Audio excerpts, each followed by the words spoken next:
Bismillah, magacaygu waa Ramli Cali Maxamuud. Waxaan ahay arday ka mid ah ardayda dhigata Somali Medical Training Center. Maanta waxaan ka hadli rabaa dressing.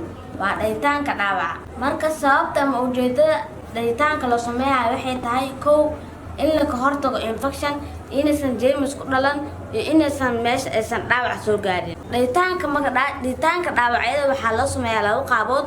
Kow primary intention oo ah dhaawaca oosan lahayn wax dhicaan ah waana dhaawac xiran oo aan gudaha gaarin. Labo secondary intention waa dhaawac oo furan oo gudaha gaaray oo leh wax dhicaan. Marka waxaa ka imaan karo haddii patient-ka loo sameynin wax dhayitaan ah complication ama riskiyo ugu dambeyn ee sababto wax in xubinta dhan oo la jaro.